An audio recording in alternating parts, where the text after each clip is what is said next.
나누겠습니다. 생각하건대 현재의 고난은 장차 우리에게 나타날 영광과 비교할 수 없도다. 피조물이 고대하는 바는 하나님의 아들들이 나타난 것이니 피조물이 허무한 데 굴복하는 것은 자기 뜻이 아니요 오직 굴복하게 하신 이로 말미암이라. 그 바라는 것은 피조물도 썩어짐의 종노릇한 데서 해방되어 하나님의 자녀들의 영광의 자녀에 이르는 것이니라. 피조물이 다 이제까지 함께 탄식하며 함께 고통을 겪고 있는 것을 우리가 아느니라. 그뿐 아니라 또한 우리 곧 성령의 처음 익은 열매를 받은 우리까지도 속으로 탄식하여 양자될 것 곧 우리 몸의 속량을 기다리느니라. 우리가 소망으로 구원을 얻었음에 보이는 소망이 소망이 아니니 보는 것을 누가 바라리요. 만일 우리가 보지 못하는 것을 바라면 참으로 기다릴지니라. 이와 같이 성령도 우리의 연약함을 도우시나니 우리는 마땅히 기도할 바를 알지 못하나 오직 성령이 말할 수 없는 탄식으로 우리를 위하여 친히 간구하시느니라. 마음을 살피시는 이가 성령의 생각을 하시나니 이는 성령이 하나님의 뜻대로 성도를 위하여 간구하심이니라. 아멘. 네, 나누시겠습니다. 앨범 많이 받으십시오. 함께 기도하면 감사합니다. 맞습니다. 계속 로마서 말씀을 살피는 중에 있습니다. 8장의 말씀은 거듭 말씀드린 것처럼 구원의 여정을 가는 가운데 성령 하나님께서 신자들 가운데서 어떻게 역사해 가시는지, 또 그 역사의 근거에서 신자들이 얼마나 그 구원을 소망할 수 있는지, 확신할 수 있는지 그런 말씀들을 나누고 있습니다. 그래서 오늘도 18절 보시게 되면 생각하건대 라고 나와 있는데 이 생각이란 말은 이런 말입니다. 바울의 그 고백은 내가 정말 확신하건대 라는 것이죠. 어제 우리가 하나님의 자녀들이 성령 안에서 하나님의 자녀됨을 확신할 수 있음을 말씀드렸습니다. 하나님께서 그 성령을 통해서 우리의 영과 더불어 하나님의 자녀됨을 함께 증언해 준다 했죠. 우리의 영이라 하면 우리 존재의 가장 깊은 곳입니다. 우리의 이성으로 닿을 수 없고 우리의 생각으로 닿을 수 없는 우리 내면의 깊은 곳까지 성령께서 개입하시고 간섭하셔서 우리 안에 하나님의 자녀됨을 인식하게 하시고 느끼게 하시고 경험하도록 도우신다는 겁니다. 그 하나님의 자녀들은 특별히 양자의 영이라 고백받은 자로서 상속될 하나님 앞으로의 주어질 그 기업들을 바라본다 그랬죠. 그러면서 이렇게 마쳤습니다. 고난도 함께 받을 것이니. 이 말을 바꿔 말한다면 앞으로 상속받을 게 얼마나 큰지, 얼마나 귀한지 고난도 그리 문제되지 않을 만한 것입니다. 이런 얘기를 하는 것이죠. 이 말을 이어서 오늘 바울은 18절 이렇게 이어갑니다. 18절 같이 한번 읽어보겠습니다. 시작. 생각하건대 현재의 고난은 장차 우리에게 나타날 영광과 비교할 수 없도다. 아멘. 이 말씀 하나만 고시로 봐도 참 많은 것들을 우리에게 생각하게 하고 도전해주고 격려해주는 것 같습니다. 특별히 여러분 현재의 고난이라는 말을 주목해 보십시오. 여러분 야곱이 애굽왕 바로 앞에 섰을 때에 네 나이가 어떻게 되느냐 물어봤을 때 이렇게 말했습니다. 제가 참 험악한 세월을 보냈습니다. 나이를 물었는데 답하기는 험악한 세월을 받았다는 것이죠. 야곱만 그랬겠습니까? 이 땅에 살아가는 모든 신자들, 모든 사람들이 사실은 고난의 연속을 경험합니다. 여기서의 고난이라는 것은 믿지 않는 자들도 경험할 수 있는 인간이기 때문에 제 아래이기 때문에 경험할 수 있는 육체적인, 정신적인 어떤 여러 상황들의 고통스러움들을 말할 것입니다. 또한 신자이기 때문에 더해지는 또 고통도 있는 것이죠. 신앙을 갖고 있기 때문에 겪는 갈등들, 손해 봐야 되는 것들, 부딪혀야 되는 것들, 짊어져야 될 짐들, 어쩌면 별 문제 없는 일상조차도 우리에게 무겁게 와닿을 때가 있습니다. 이런 의미에서 우리는 현재의 고난 가운데 있죠. 근데 여러분 오늘 바울이 말하는 것은 나는 근데 확신한다. 이 고난의 시간들이 무의미하게 흘러가지 않을 것을. 그러면서 장차 우리에게 주어질 영광이 있을 것을 바라본다라고 말합니다. 바라볼 뿐만 아니라 그 영광은 도저히 비교할 수 없다라고 이야기하고 있는 것이죠. 보통 사람들이 고난에 대해서 어떻게 대합니까? 고난을 마주하면 삶이 고통스러우면 심각한 체념에 빠집니다. 무력함에 빠집니다. 내어놓아 버리는 것이죠. 포기해버린다는 것이죠. 요즘 종종 뉴스를 듣다 보면 참 이 세상에 많은 고통 속에 짓눌려 있다는 생각들을 지울 수 없습니다. 면식범도 아니고 전혀 모르는 사람에게 무관한 사람에게 칼부림을 하고 그러면서 낸다 한다는 말이 나도 불행하기 때문에 나만 불행하면 안 될 것 같아서 라고 말하면서 모든 거 다 포기한 사람들처럼 세상을 향해 분노를 표현하고 칼부림을 하는 모습을 보십시오. 또한 이런 고난이 힘겨우면 사람들은 도망가기도 합니다. 무언가 제3의 피난처를 찾죠. 그래서 현실을 잊을 수 있을 만한 극한의 쾌락에 자신을 몰아넣습니다. 요즘 여러분 마약이 곳곳에서 다양한 방법으로 심지어는 초등학생들도 경험할 수 있는 그런 상황 속에 있습니다. 이런 것들이 하나씩 우리에게 주어진 게 뭡니까? 현실을 잊어버리는 극한의 쾌락과 유흥과 그런 오락 속에서 사람들이 현실을 잊어버리고 싶은 겁니다. 직면하고 싶지 않아 체념하거나 도망가는 형식으로 우리는 고난을 대합니다. 그런데 신자들은 힘들지만 그 힘든 고난의 현실 속에서도 이 일이, 이 인생이, 이 역사가 궁극적인 구원을 이루어가는 가정 속에 있다는 사실을 알고 적극적으로 마주할 줄 안다는 것이 오늘 18절이 바울의 고백 속에서 보여주고 있는 것입니다. 고난을 마주하고 그것이 우리에게 주는 의미를 묵상할 줄 아는 게 신자들이 성령 안에서 누릴 수 있는 유익이라는 것이죠. 사랑하는 성도 여러분, 우리는 어떻습니까? 우리 안에 이런 고난의 현실들, 하루하루 고통스러울 수 있는 현실들을 어떻게 대하고 있습니까? 우리 안에 성령께서 하나님 자녀인 우리를 도우셔서 이 고난의 현실을 어떻게 마주하게 하십니까? 오늘 말씀대로라면 고난을 고난으로 받아들이는 것이 아니라 고난 속에서 우리를 자라게 하시기도 하고 고난 속에서 죄된 본속에 찌든 우리를 새롭게 해가시기도 하고 고난 속에서 내가 생각할 수 없었던 일들을 이루어가시기도 하고 등등 다양한 소망의 관점에서 고난을 마주할 줄 알게 한다는 것입니다. 장차 주어진 영광의 묵상함이 이런 일들을 만든다는 것이죠.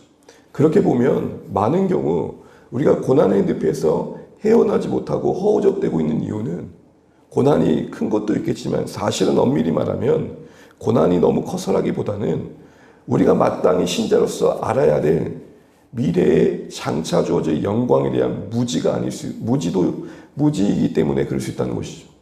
충분히 우리에게 어떤 영광이 주어질지 모르니까 현실이 그냥 덧없어 보이고 그냥 하루하루 지나가 버린 일들이 돼버린다는 것입니다. 그래서 여러분 25절에 이렇게 말합니다. 우리 25절 같이 한번 읽어보겠습니다. 24절 25절 시작. 우리가 소망으로 구원을 얻었음에 보이는 소망이 소망이 아니니 보는 것을 누가 바라리요 만일 우리가 보지 못하는 것을 바라면 참으로 기다릴지니라. 제 아래에 우리는 현실이 그 고통스러운 현실에서 거듭나서 구원받아도 여전히 우리 고난을 현재적으로 경험합니다. 그럼에도 불구하고 우리가 감사하고 삶을 포기하지 않고 하루하루 살아내는 이유는 소망이 있다는 겁니다. 근데 그 소망은 보이지 않는다는 겁니다. 그리고 바랍니다. 보인다면 그게 무슨 소망이겠냐는. 그러면서 우리는 보지 못하는 것을 바라는 자리에 있다. 이 말이 뭘까요? 아무리 보여지는 세상의 현실의 고단함이 커도 보이지 않는 그것에 비하면 아무것도 아니야. 이걸 아는 자라는 것입니다. 고난이 커서 힘들기도 하겠지만 고난보다 더 큰 영광이 보이지 않아 우리는 무력할 수 있다. 이 얘기를 하는 것이죠. 만약에 보여지는 그 무엇보다 보이지 않는 소망이 더 큰 신자들은 그럼 어떻게 되느냐? 25절에 이렇게 말합니다. 만약 우리가 보지 못하는 것을 보는 것보다 더 분명히 바라본다면 참고 기다리게 된다라고 말합니다. 인내하고 버티고 견디는 것이 바로 그 소망 속에 만들어진다는 것입니다. 소망이 있다는 게 무엇입니까? 보이지 않는다고 없는 게 아님을 아는 것입니다. 하나님이 보이지 않는다고 안 계신다고 생각하지 않는 것입니다. 소망이 있다는 게 무엇입니까? 하나님께서 내 인생을 이대로 끝내지 않으시리라. 현재의 나를 짓눌리는 이 고통을 그대로 두지 않으시리라. 내 삶에 생고생은 없으리라. 이해되지 않아 답답하고 소화되지 않아 버겁지만 이것이 우리 인생 속에 더 큰 것을 이루리라. 이게 바로 소망이 있다는 것이죠. 신자들이 성령 안에서 이 현재의 고난의 무게 속에서 버티고 의미를 발견하고 회피하거나 도명하지 않고 체념하지 않을 수 있는 이유는 바로 그 소망의 시선을 둘 때 가능하다는 것입니다. 그러면서 바울은 이런 소망에 장차 주어진 영광스러움, 우리가 얼마나 하나님 앞에서 새롭게 변화되어질지, 또 우리에게 약속된 하나님 나라가 얼마나 큰지를 신자들이 현실을 마주할 때 이런 능력을 누릴 수 있음을 말하면서 또 한편 우리가 이런 고난의 현실을 이겨내기 위해서 필요한 것들을 말합니다. 여기서 보게 되면 여러분 반복되는 표현이 있는데 그건 다른 것이 아니라 탄식입니다. 탄식. 우리 22절과 23절 한번 읽어보겠습니다. 22절, 23절입니다. 같이 한번 읽어보겠습니다. 피조물이 다 이제까지 다 함께 탄식하며 함께 고통 겪는 것을 우리는 아느니라. 그뿐 아니라 또한 우리 곧 성령의 처음 익은 열매를 받은 우리까지도 속으로 탄식하여 양자될 것 곧 우리 몸의 속량을 기다리니라. 아멘. 여기서의 탄식은 피조세계의 탄식과 또 같은 거듭난 신자들, 성령의 처음 익은 열매라는 것은 부활의 소망을 말합니다. 같은 신자들이 겪는 탄식이 있음을 말합니다. 여러분, 왜 바울은 신자들이 현재의 고난 속에서 자신만의 고통감을 얘기하지 않고 피조세계도 아파하고 있고 함께 그 소망의 날을 바라보고 있고 같은 신자들도 그런 탄식 가운데 있다고 말을 할까요? 여러분, 우리가 고난의 시간을 지나면서 이 현재의 고난을 이겨내기 위해서 가장 중요한 것 중 하나인 것은 나만 힘든 게 아니라는 것입니다. 우리가 보통 어떤 현실을 마주할 때, 어떤 상황을 들을 때 언제 위로가 됩니까? 나보다 더 힘겨운 탄식 속에 있는 인생들이 있구나. 여러분, 특별히 이 피조계의 탄식은 우리에게 뭘 보여주니까? 탄식이라는 것은 그만큼 피조세계도 바라보는 날들이 있다는 것이죠. 피조세계도 이 땅에 하나님 나라가 온전히 회복되기를, 그의 백성들이 온전해지기를 바라고 있다는 것이죠. 왜 이 사실들을 보여줄까요? 우리는 구원 그러면 나 하나만 어떻게 좀 하나님 편하게 살게 해주시면 좋겠습니다 라고 이해할 때가 있지만, 하나님의 우리 가운데 이루어진 구원의 스케일은 온 피조세계를 담아내고 있다는 것을 우리에게 보여주고 있는 것입니다. 그렇기 때문에 여러분, 우리 한 사람의 간구에 그때그때마다 하나님께서 반응하지 않으시는 것들도 이런 온 피조세계의 탄식을 다루어 가시는 하나님의 구원의 스케일 속에서 이해해 가야 되는 것입니다. 무슨 말입니까? 나의 당장에 구원할 바들만을 바라보시는 하나님이 아니라 모든 것을 바라보시면서 구원해 가시는 하나님이라는 것을 기억하고, 나 한 존재 안에 하나님의 구원을 제한하면 그때마다 일희일비할 수밖에 없지만, 크신 하나님의 구원의 스케일 속에서 우리의 현실을 이해할 때 또 묵묵할 수 있다는 것이죠. 이런 거 아니겠습니까? 하나님은 다 뜻이 있으시고, 당장 우리의 현실이 응답받지 않은 것 같아도 그 현재의 고난 속에서 버틸 수 있는 것은 하나님의 온 피조세계의 탄식을 듣고 계시고, 그 탄식을 할 수밖에 없는 그 소망의 날들을 향해 역사를 주관해가고 계신 것을 볼 때일 것입니다. 한마디로 하나님의 구원의 스케일은 크시다. 이걸 볼 줄 알아야 된다고 바울은 말하는 것입니다. 더불어 같은 신자들의 또 다른 탄식을 말하고 있는 건 뭡니까? 나 혼자만 힘들다 생각하면 안 된다는 것입니다. 고난이 우리 가운데 만드는 어려움 중에 하나는 우리를 고립시킨다는 겁니다. 그 안에 갇혀 홀로 지는 짐이 가장 무거운 것처럼 여기는 것이죠. 우리가 현재의 고난을 잘 이겨내기 위해서는 함께 고통받고 있는 이 피조세계도 볼 줄 알아야 되고, 또한 성도들의 아파하는 탄식도 들을 수 있어야 된다는 것입니다. 마지막으로 오늘 바울은 이렇게 말합니다. 이 탄식과 더불어 우리와 함께 탄식하시는 분도 기억해야 된다는 것이죠. 우리 26절 같이 한번 읽고 마치도록 하겠습니다. 26절입니다. 이와 같이 성령도 우리의 연약함을 도우시나니 우리는 마땅히 기도할 바를 알지 못하나 오직 성령이 말할 수 없는 탄식으로 우리를 위하여 친히 간구하시느니라. 아멘.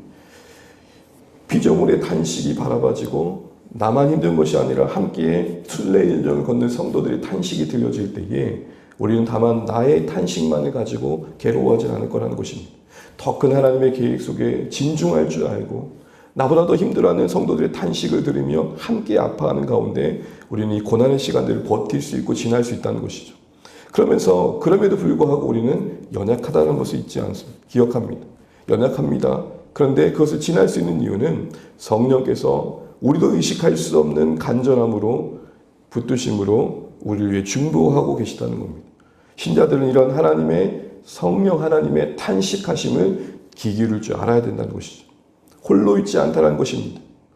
그래서 우리를 도우시는 성령님 가운데 이 순례의 여정을 지나갈 수 있음을 우리에게 다시 한번 상기시켜주고 있는 것이죠.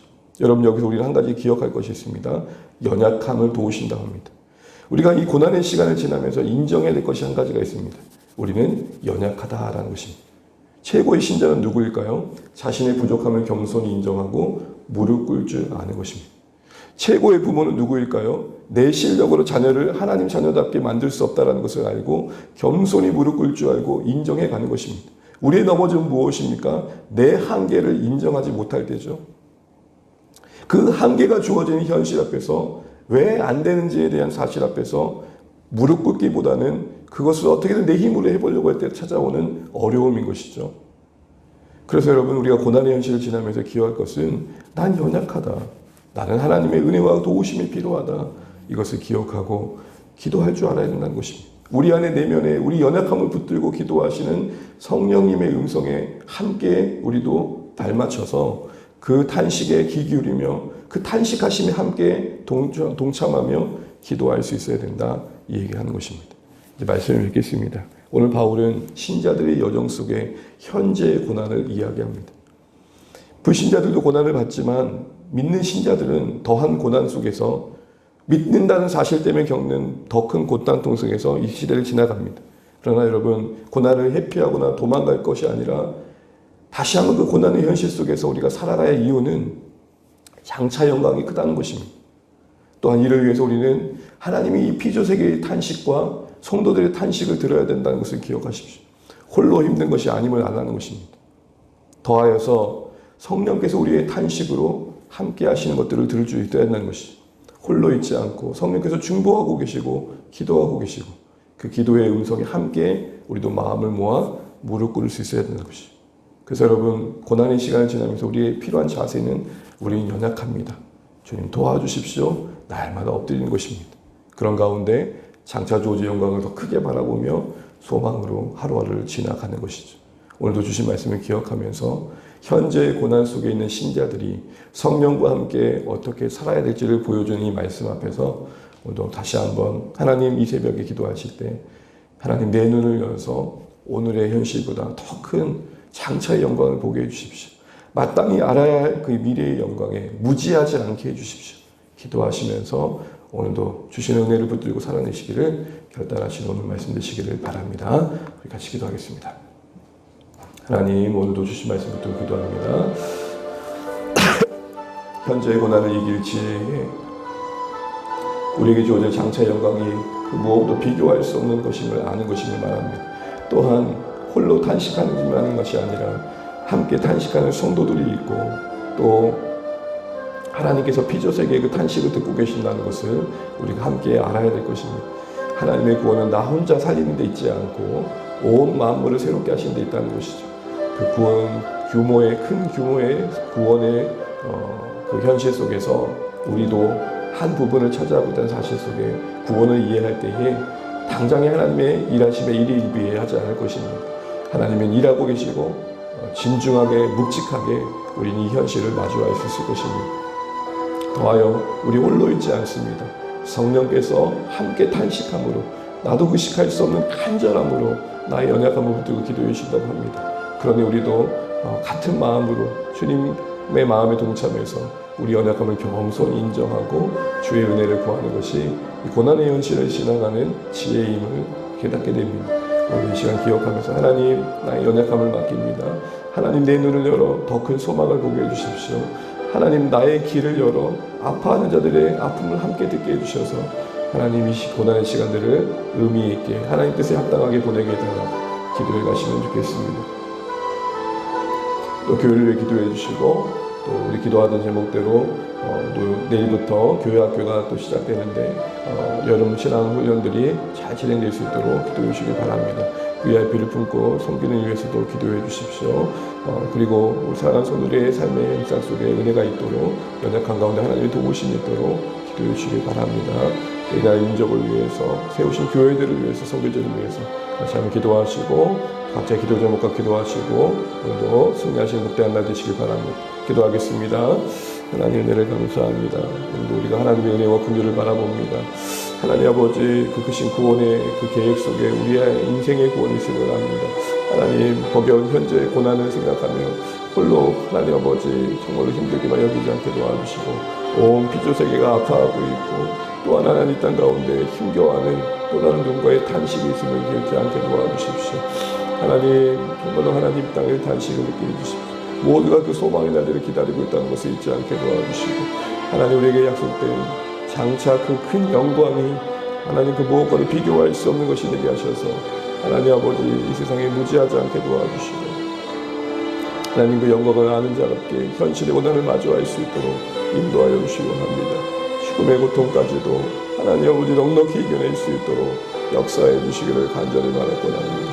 고통의 현실을 회피하거나 때로는 하나님 아버지 마주하지 않아 도망가지 않게 하시고 그 안에서 의미를 찾으며 그 안에서 우리를 들으시고 반드시 하나님을 보게 하여 주십시오. 이 고난의 시간을 통해 만물을 새롭게 하신다는 것을 잊지 않게 도와주시고 하나님 이 고통의 시간에서 함께 아파하는 자들과 함께하게 하시고 우리가 성령께서 우리를 통해 아파하신다는 사실 잊지 않게 하시고 하나님 우리의 연약함을 함께 보며 기도할 수 있도록 인도하여 주십시오. 하나님 우리 힘으로 이겨낼 수 없음을 인정하게 하시고 우리의 연약함을 함께 붙들고 기도하며 성령의 단식을 듣는 가운데 주의 뜻을 이루어갈 수 있도록 하나님 역사하여 주시옵소서. 교회를 붙들어 주시고 우리 자녀 세대를 하나님 기억하여 주시고 하나님 교회 학교 사역을 귀한 하나님 아버지 예배하는 저들의 삶 또한 보도를 받고 배워갈 수 있도록 도와주십시오. 하나님 은혜가 임하게 도와주십시오. 하나님 우리를 붙들어 주십시오. 주의 은혜가 임하게 하여 주십시오.